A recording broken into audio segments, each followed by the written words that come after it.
The late 1940s and early 1950s were decisive years for India, a newly independent nation. While certain leaders were busy charting the country's economic policies and growth, others were formulating policies that focused on the people's reproductive health, a concept encompassing total well-being in all aspects of reproduction, including physical, emotional, behavioral, and social. These policies led to the establishment of the Family Planning Association of India in 1949. In 1951, the government launched a series of action programs and plans called Family Planning. This move catapulted India into a select group of countries that had chalked out a national family planning program.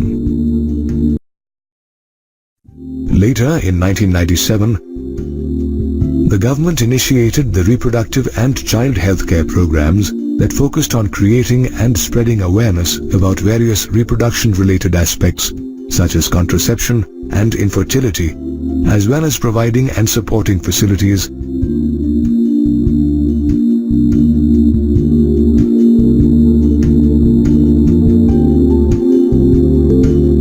Today, the government, along with family planning experts, is continuously chalking out strategies to address the latest challenges arising in reproductive health.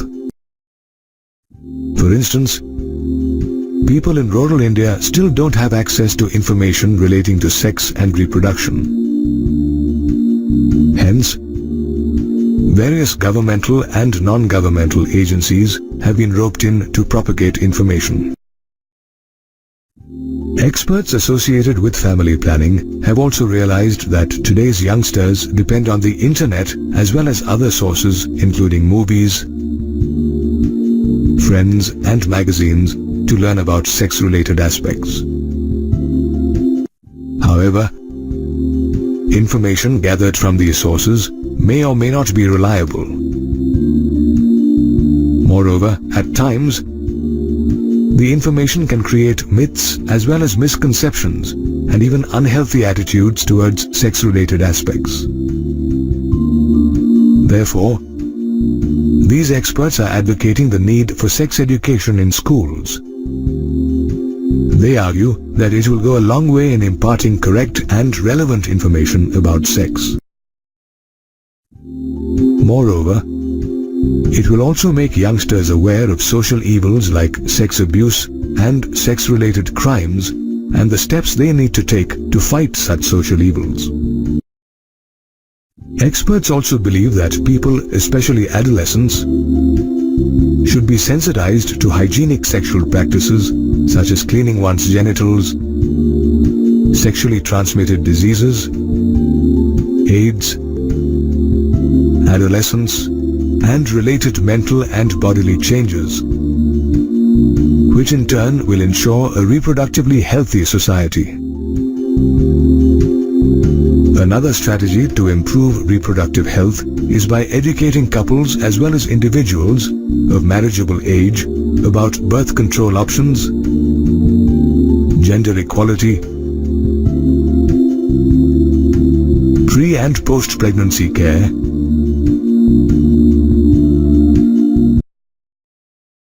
Such education will also decrease maternal as well as infant mortality rates and limit the size of families. In fact, the government had created a strategic plan for 2005 to 2009 that had 5 action areas, namely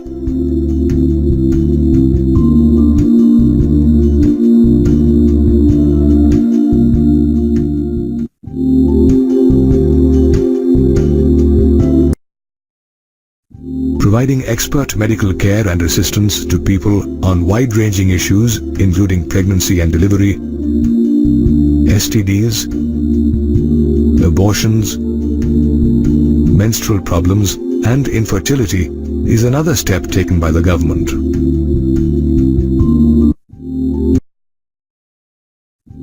Moreover, the government has also set up research centers that aim to find solutions to reproduction-related problems. One such center is the Central Drug Research Institute in Lucknow, which is credited for developing Saheli, an oral contraceptive for women. Apart from setting up research centers, the government is also establishing hospitals and medical centers, especially in the rural areas, to provide an impetus to medically assisted deliveries as well as to provide postnatal medical care. This will help bring down maternal and infant mortality rates as well as encourage couples to have smaller families. The government is also conducting mass immunization programs to bring down the infant mortality rate. Did you know that the government has banned amniocentesis, a fetal sex determination test based on the chromosomal pattern in which the amniotic fluid surrounding the developing embryo is drawn by inserting a needle in the mother's abdomen? In this manner, the government has initiated a lot of programs and plans to build a reproductively healthy India. At the dawn of independence, India was an underdeveloped country, with its population having no access to good medical care. Life expectancy was just 32 years, and infant mortality as high as 180 per thousand births. However, living conditions improved as the government built hospitals, educated people about health-related issues, and conducted immunization programs. These steps nearly doubled the life expectancy rate and lowered the infant and maternal mortality rate. But with the birth rate remaining more or less the same, this led to population explosion, a situation where the population of a country far outstrips its sustaining capacity. In fact, India's population, which was 350 million during independence, went past the 1 billion mark in 2000, making India the second most populous country after China. Demographers fear that if the current birth rate of 1.7% is not lowered, India's natural and economic resources will be strained, depriving many of even basic necessities such as food, clothing, and shelter. To arrest the population growth, the government has raised the legal marriageable age of girls and boys to 18 and 21 years respectively. The government is also using the media to drive home the benefits of having smaller families. Moreover, government agencies are also actively encouraging couples to go for contraception, which is an intentional prevention of an unwanted pregnancy, through the use of contraceptive methods. Contraceptive methods can be broadly categorized as natural or traditional methods, barrier methods, intrauterine devices, oral contraceptives, injectables, implants, and surgical methods. Natural methods, the oldest form of contraception, work on the principle of circumventing the chances of the sperm fertilizing the ovum. They are of three types: periodic abstinence, coitus interruptus, and lactational amenorrhea.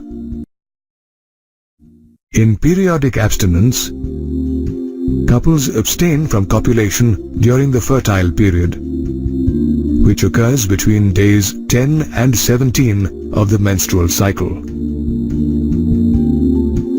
This is when ovulation or the release of the egg occurs, which increases the chances of conception.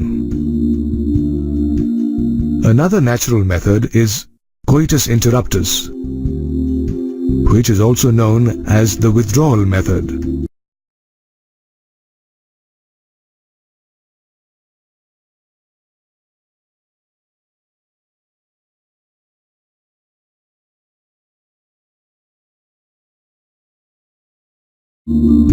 Lactational amenorrhea, or the absence of menstruation during lactation, is another natural method which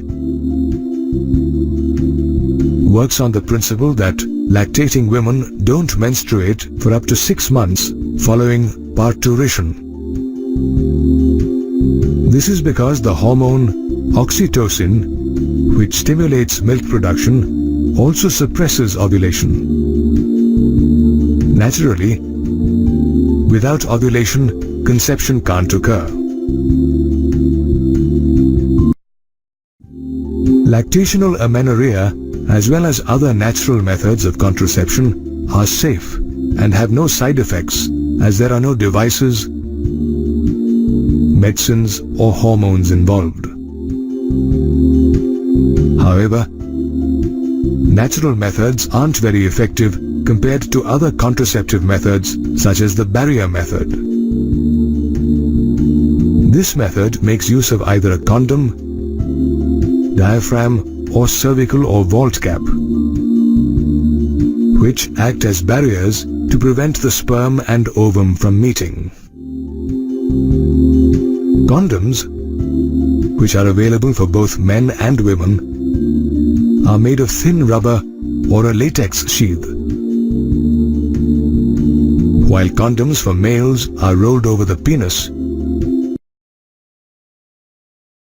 Condoms for women are inserted in the vagina, where they block the sperm's entry into the reproductive tract by covering the cervix. Most couples prefer using condoms since they are cheap, easily available, and offer privacy as they can be self-inserted. Moreover, condoms also offer protection against sexually transmitted diseases such as AIDS and syphilis.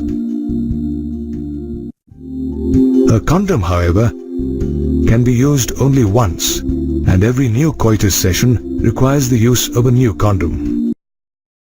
While condoms are available for both men and women, diaphragms, cervical caps, and vaults are meant only for women.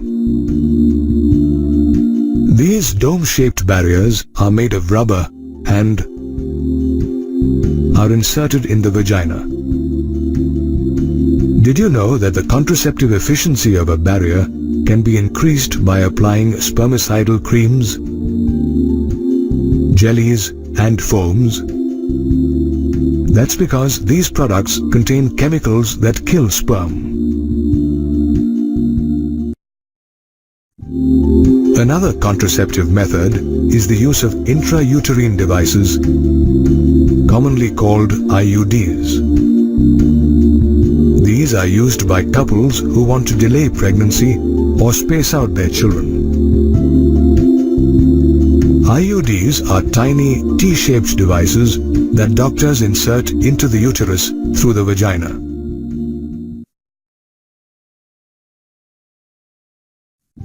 There are many types of IUDs, ranging from non-medicated IUDs such as Lipus loop to copper-releasing IUDs like Copper T, Copper 7, Multilode 375 to hormone-releasing IUDs such as Progestasert and LNG20. Each type of IUD works on a different principle. Non-medicated IUDs, for instance, work by increasing the phagocytosis of the sperm that reach the uterus, while copper IUDs release copper ions that obstruct the ascent of the sperm into the fallopian tubes, as well as reduce their fertilizing ability. On the other hand, hormone-releasing IUDs make the uterus inhospitable for implantation by thickening the cervical mucus, which makes it impossible for the sperm to enter through the cervix. Apart from IUDs, women can also use oral contraceptives called the pill. This is a small tablet containing small doses of either progestogen or a combination of progestogen and estrogen. Progestogen thickens the cervical mucus, which hinders the sperm's motility, while estrogen obstructs the pituitary gland from producing luteinizing hormone, which prevents ovulation. Ideally, a woman should take the first pill of the pack within 5 days of the menstrual cycle and continue taking it for 21 days. During the next 7 days, when the pill is not taken, the woman experiences her menstrual cycle. Following this, she needs to start taking the pill again. Progestogens alone or in combination with estrogen are also available as injections or implants that are to be placed under the skin. However, in comparison to pills, they remain effective much longer. While women have several contraceptive options, men have only 2 options for birth control: condoms and a terminal surgical or sterilization method called vasectomy. In this case, a tiny part of the vas deferens is removed and then tied to the scrotum by bearing a small incision on the same. In tubectomy, a sterilization method for women, a minuscule part of the fallopian tube is removed and tied up through a small incision in either the abdomen or through the vagina. Both tubectomy and vasectomy are successful methods of birth control, but they are irreversible and should only be adopted if a couple wishes to have no more children. In addition to surgical methods, couples today have several other contraceptive methods to choose from. However, before opting for a particular method, one should weigh its pros and cons and seek a doctor's advice, as some contraceptives can cause side effects such as abdominal pain and irregular menstrual bleeding. It was mid-1970s. Leslie and John Brown, a Bristol-based couple, were childless even after 9 years of marriage. After visiting scores of doctors, they finally approached Dr. Patrick Steptoe and Dr. Robert Edwards. As an experiment, they would help the couple bear a child. Dr. Steptoe extracted an egg from Leslie. The egg was then mixed with John's sperm for fertilization. The fertilized egg was then placed in a special solution and allowed to divide into 64 cells. The fertilized egg, now an embryo, was placed into Leslie's uterus. 9 months later, on July 25, 1978, Leslie delivered Louise Brown, the world's first test tube baby. Louise's birth was considered a medical triumph and provided hope to many infertile couples. Couples who are unable to conceive or produce children even after 2 years of unprotected sexual cohabitation. Infertility can be caused by many factors, including physical and congenital reasons, sexually transmitted diseases, drugs, immunological or even psychological and lifestyle factors. To treat infertility, couples are often advised to visit infertility clinics, where the doctors evaluate both partners to pinpoint the causes of infertility. Based on the results, the doctors may then suggest medication or surgery. For instance, if a blocked fallopian tube is preventing the woman from conceiving, then the doctor will suggest surgery to unblock it. However, when surgeries or medications fail, doctors may suggest assisted reproductive technologies or ART. ART is a collective term used for clinical procedures that are designed to help achieve pregnancy by allowing the egg and sperm to meet in an artificial environment, usually a laboratory. Today, there are several types of ART available for infertile couples, including in vitro fertilization, intrauterine transfer, zygote intrafallopian transfer, gamete intrafallopian transfer, intracytoplasmic sperm injection, and artificial insemination. In vitro fertilization, or IVF, which was used to treat Leslie Brown, is a process in which the egg is fertilized by the sperm outside the woman's body and under simulated conditions created in a laboratory. IVF is also called a test tube baby program. Interestingly, the gametes can be collected from the partner or a donor. Once the egg and sperm are collected, they are placed in a dish for fertilization and incubated together to form an embryo.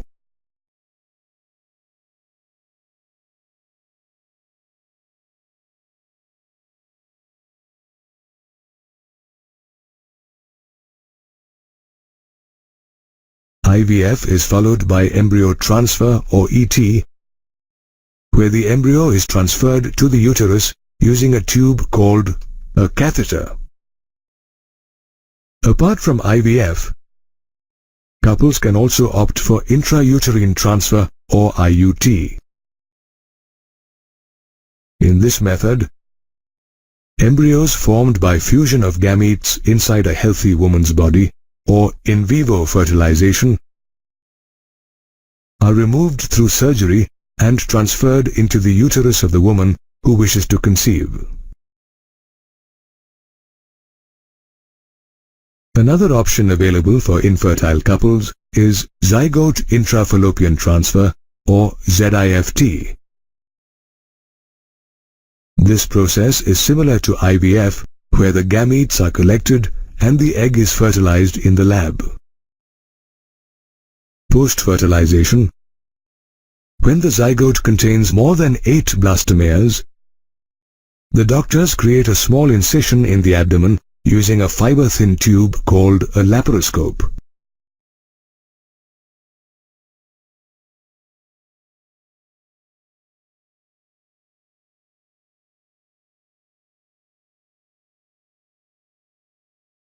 The zygotes are then transferred to the fallopian tube through the laparoscope.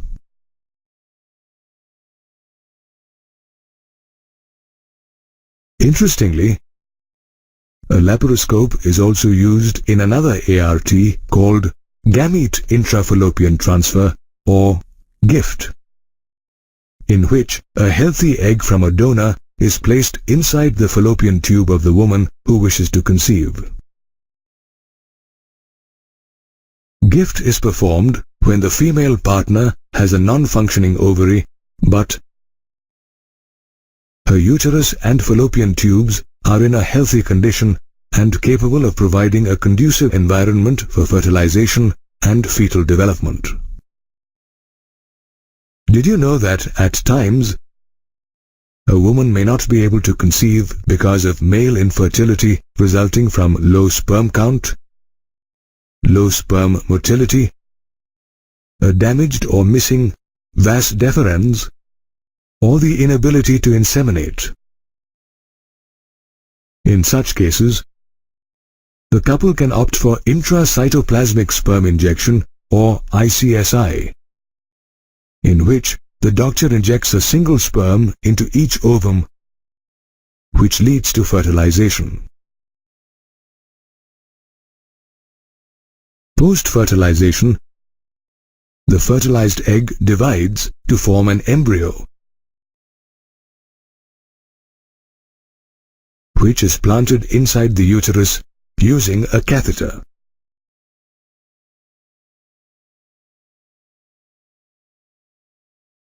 Apart from ICSI, artificial insemination is another option in which semen, collected from either the male partner or a donor, is introduced into the vagina or uterus by inserting a catheter. Hence, artificial insemination is also called intrauterine insemination or IUI.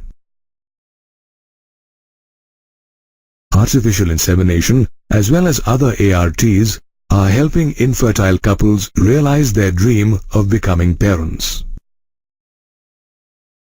However, one should remember that these methods are expensive, as they require highly qualified doctors as well as expensive instruments.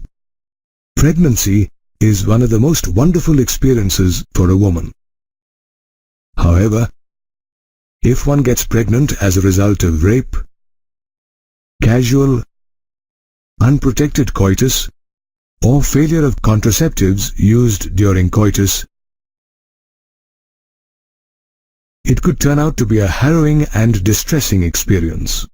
Under such circumstances, many women opt for medical termination of pregnancy or MTP. Also called induced abortion, MTP is the intentional or voluntary termination of pregnancy before full term by expulsion of the fetus from the mother's uterus. Doctors might also recommend MTP if a woman is suffering from serious medical conditions such as heart diseases or blood pressure, because continuation of pregnancy could prove fatal to her. MTP is also advised if there is a possibility of the child being born with severe physical or mental disability. Estimates show that nearly 40 to 50 million women opt for MTP every year worldwide. And in India, this figure averages 6.7 million every year. However, when India was a newly independent country, the laws concerning abortion were restrictive, and abortion was permitted only if the continuation of pregnancy could prove fatal for a woman. Things started changing during the late 50s and 60s, when demographers raised concerns about India's spiraling population. They started pressing for liberalization of abortion laws, which they thought could help lower the birth rate. The demographers' calls for liberalization of abortion policies found support from doctors who were alarmed by rampant illegal abortions. To address the situation, the Indian government formed the Shantilal Shah Committee in 1964. Acting on the recommendations of this committee, the Indian government passed the Medical Termination of Pregnancy Act, 1971, that paved the way for liberalized abortion laws. The MTP Act states that an abortion can be carried out only by an approved doctor. Moreover, while the opinion of one qualified doctor is sufficient for pregnancies of up to 12 weeks, for pregnancies of more than 12 weeks but less than 20 weeks, the certification of 2 approved doctors is essential to conduct an abortion. This is because an abortion of up to 12 weeks of pregnancy is far less risky than one carried out for a pregnancy of more than 12 weeks. However, abortions of pregnancies beyond 20 weeks are prohibited under the MTP Act unless the pregnancy poses a threat to the mother's life. The MTP Act has made it easier for women to opt for medical termination of pregnancy. However, experts claim that illegal abortions, including sex-selective abortions and abortions after 20 weeks of pregnancy, are on the rise. To reverse this trend, people are being educated about gender equality as well as the health hazards associated with illegal abortions. They are also being educated about how to avoid pregnancies by using contraceptives such as condoms and the pill. Condoms can also protect young people from a plethora of diseases and infections such as gonorrhea, syphilis, genital herpes, chlamydiasis, genital warts, trichomoniasis, hepatitis B, and HIV. Collectively known as sexually transmitted diseases or STDs, or venereal diseases, or reproductive tract infections, these diseases are contracted through sexual contact. Incidentally, certain diseases such as hepatitis B and HIV can also be transmitted by sharing injection needles and surgical instruments used by infected persons, blood transfusion, or from an infected mother to the fetus. Different STDs are caused by different pathogens.